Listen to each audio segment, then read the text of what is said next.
Se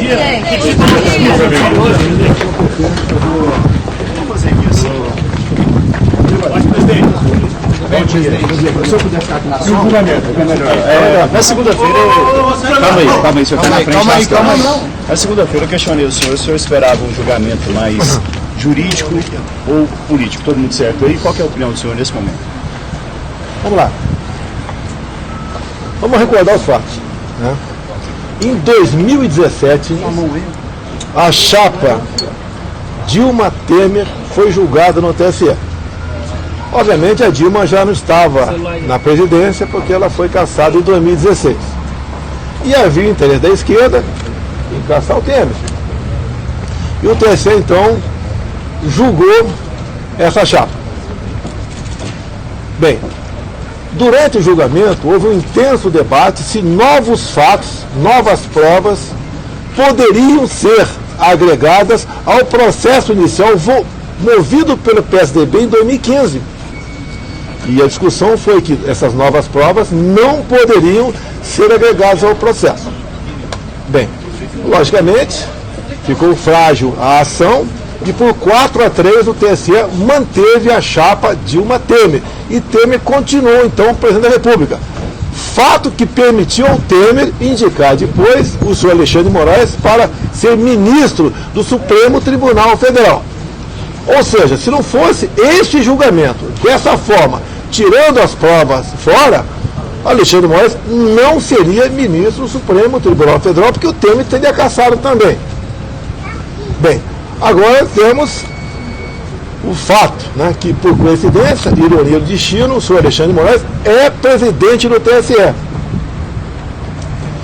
E eu espero que ele haja com imparcialidade, juntamente com o tribunal como um todo, porque os fatos são exatamente os mesmos. A minha ação, a ação movida contra mim, pelo Carlos Lupe, do PDT, por abuso de poder político, exatamente igual à chapa Dilma Temer, está em julgamento. E novos fatos foram apensados à minha ação. Ou seja, a partir do momento que o TSE, aproveitando a jurisprudência de 2017, aplicar para o meu caso, que no meu entender deve ser assim, por questão de coerência, né, a acusação contra mim, por se reunir com embaixadores, torna-se frágil. Agora, por que eu me reuni com embaixadores em julho do ano passado, fora do período eleitoral? Foi porque 2 meses antes, o senhor ministro Edson Fachin havia se reunido com embaixadores também, que não é competência dele.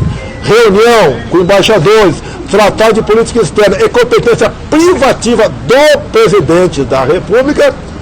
Então foi uma resposta ao senhor Edson Fachin, porque lá naquela reunião dele, o que ele deixou mais do que implícito, deixou claro.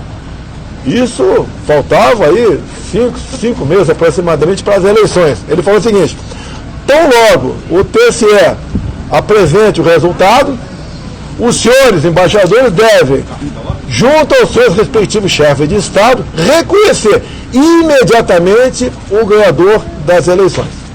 Esse é o fato, essa é a verdade e essa é a realidade. Me julguem a exemplo do que foi julgado o caso da chapa Dilma Temer. E mais ainda, por coincidência do destino, foi absolvido a chapa, né? A chapa continuou valendo, por 4-3. O voto decisivo foi do presidente do TSE, à época, Gilmar Mendes, que falou: o TSE não existe para cassar mandato de ninguém, muito menos de presidente da República.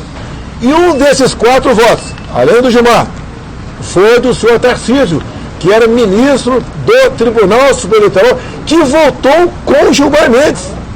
Ou seja, é só o senhor Alexandre de Moraes, diretamente beneficiado por uma conjuntura, uma coincidência no momento, seguir os precedentes, né? O que aconteceu, né, em 2017, que vai ser absolvido também. Não tem por que caçar meus direitos políticos, uma reunião com embaixadores. É só julgar com a mesma jurisprudência de 2017 que eu serei essa ação será arquivada. Presidente, durante o mandato do senhor em diversas oportunidades falou que tinha um movimento político dentro do TSE. O senhor entende que neste julgamento que começa amanhã pode ter algum tipo de movimento político e não necessariamente jurídico eleitoral? A política vai presente até dentro das nossas casas. Então isso vai existir sempre. Mas os fatos são concretos. São concretos. Reunião com embaixadores. A ação do PDT, assinado, deve ser por Carlos Lupe, né, que é o presidente do PDT, é a reunião com embaixadores que ali estaria caracterizado, segundo ele, abuso de poder político. Isso, pela jurisprudência de 2017, isso não ocorreu. Se eventualmente o senhor for cassado, o senhor pretende deixar a vida pública, como é que fica a vida do senhor? Eu não sei se vou estar vivo quando virar a esquina aqui, então eu não falo sobre ser. Essa conjunção aí. Se o senhor caso de derrota, o senhor vai não posso. Eu tenho certeza que até o Benedito, né, o senhor Benedito, ministro do STJ, agora integrante como relator lá do TSE, vai mudar seu voto. O senhor Benedito é questão de coerência. Tá? Eu lembro quando meu pai era vivo, né, eu era garoto, quando tinha algo impossível que acontecia na vida da gente, ele falava, será o Benedito? E eu agora digo, respeitosamente, prezado o senhor Benedito, ministro de uma corte respeitável como a STJ, o seu voto não pode ser dessa forma. E mais ainda, nós pedimos para liberar para vocês as minhas razões de defesa no TSE.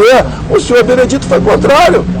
Ou seja, está em segredo de justiça a minha defesa. Porque depois de julgado, não adianta eu mostrar para vocês, olha aqui, olhe lá, olha o que nós apresentamos. Acredite se quiser. O próprio Gilmar Mendes, repito, né, que disse que aquela corte não pode se servir a caçar mandatos, tá? Ela deve se preocupar, palavra do senhor Gilmar Mendes na época, com a transparência e a segurança das eleições. Cadê a transparência comigo? Então, acredito que os fatos falam bem mais alto. Não pretendo, não gostaria de perder meu direito político. Não sei se você é candidato o ano que vem a prefeito ou vereador, não sei. Ou se no futuro você é senador ou presidente, não sei. Agora, para ser candidato, eu tenho que manter os meus direitos políticos. Isso não é motivo à acusação de reunir com os embaixadores. Como uma resposta ao senhor Edson Fachin, que aí sim, no mínimo, equivocadamente reuniu com embaixadores, é um direito meu.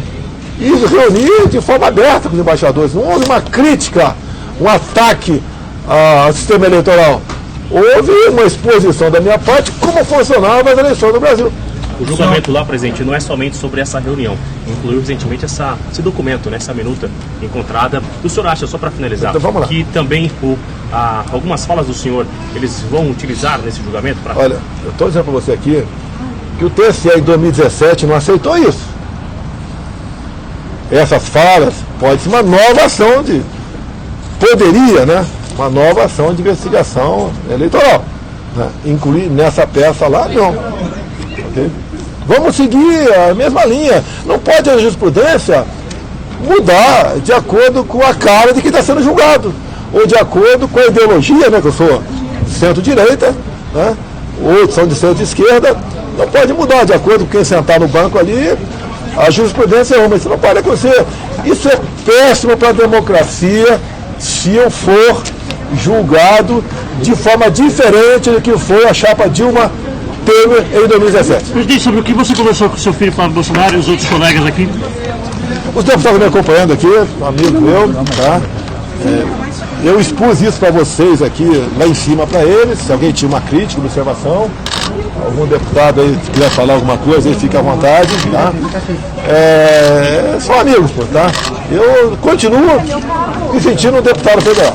Presidente, olha, amanhã é o meu julgamento. Você quer uma repórter investigativa, parabéns. Lógico, conversei com meu filho sobre o voto. É lógico. ele adiantou um voto? Não, voto é secreto, né? Outra questão, presidente, o senhor acompanhou as matérias que saíram na última sexta-feira com relação ao seu ex-ajudante de ordem? Não, olha só, isso está sendo investigado.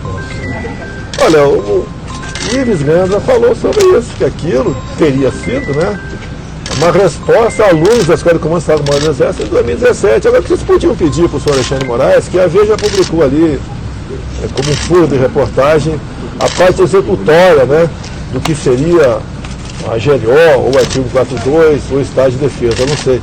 Que publique todo esse papel, que não é documento. O estágio de defesa só chegaria aqui no Congresso depois do Presidente da República ouvir os Conselhos da Defesa e Conselho da República e decidir. Agora, fala em golpe, com todo respeito. O respaldo na Constituição isso não existe. O golpe é o arrepio de tudo. O golpe é. E o golpe não é. Nunca vi golpe domingo. Tá? Eu nunca vi golpe sem armas. Tá?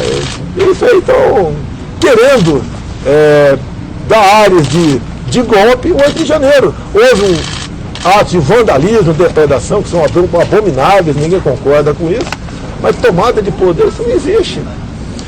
O próprio senhor ministro da Defesa, né, acabou de declarar dia de ontem, ou anteontem, que não houve uma figura central coordenando o 8 de janeiro.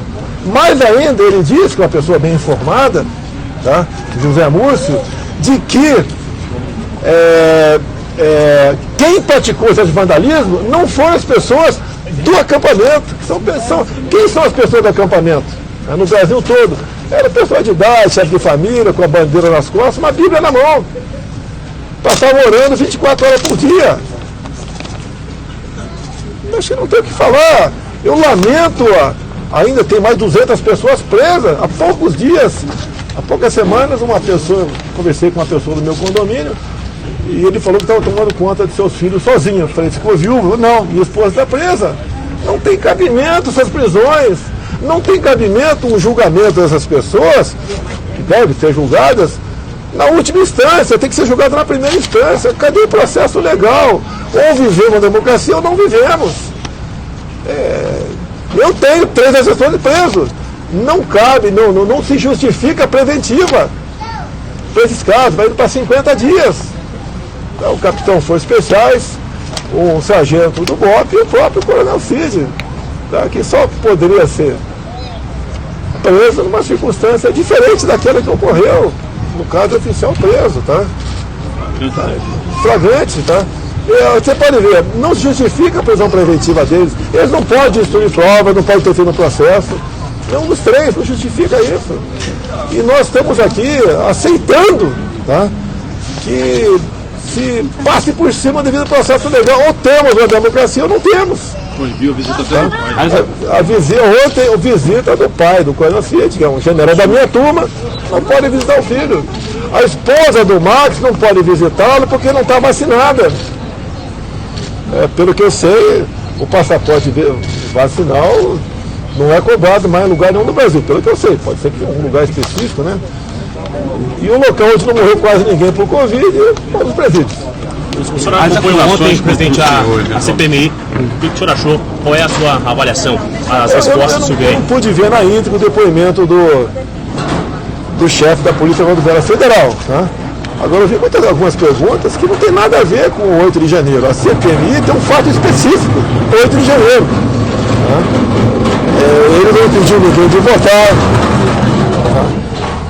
Não houve um excesso de diálogo para um local em relação ao outro. Tá? É um trabalho que foi feito pela PRF, que tem que ser feito, que é a proibição do transporte ilegal de eleitores. As acusações contra o senhor no TCE não são mais graves do que as contra Dilma e o Temer, de tramar golpe? Quem falou que eu tramei golpe? Onde está escrito? Onde aparece meu nome em algum lugar? Eu sempre joguei dentro das 4 linhas desde o primeiro dia. E desde o primeiro dia eu sou acusado de preparar um golpe. E se alguém está falando que alguma autoridade que ajudou a evitar uma ditadura no Brasil, tá, se ajudou a evitar, interferiu em algum lugar. Essa pessoa tem que ser questionada. Interferiu como? Onde? Tá?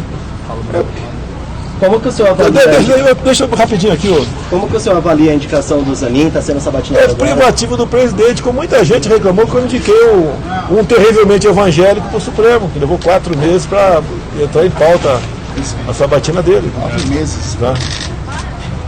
Fala aqui, ó. Olha, tá.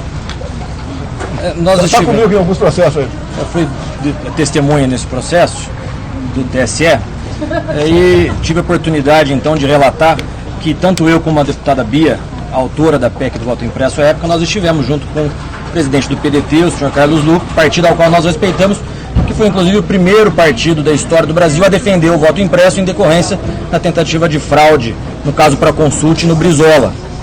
Então nós fomos recebidos naquele momento pelo Carlos Lupe, que é o autor da ação contra o presidente Bolsonaro. Em 2021, o Carlos Lupe fez a seguinte postagem nas suas redes sociais: sem a impressão do voto, não há possibilidade de recontagem. Sem a recontagem, a fraude impera. E esse mesmo partido agora, cujo presidente é o Carlos Lupe, que nós respeitamos, repito, agora entra com o presidente Bolsonaro pedindo a sua inelegibilidade. Ok? Pessoal, obrigado. Estou aqui, presidente. Passa um pouquinho.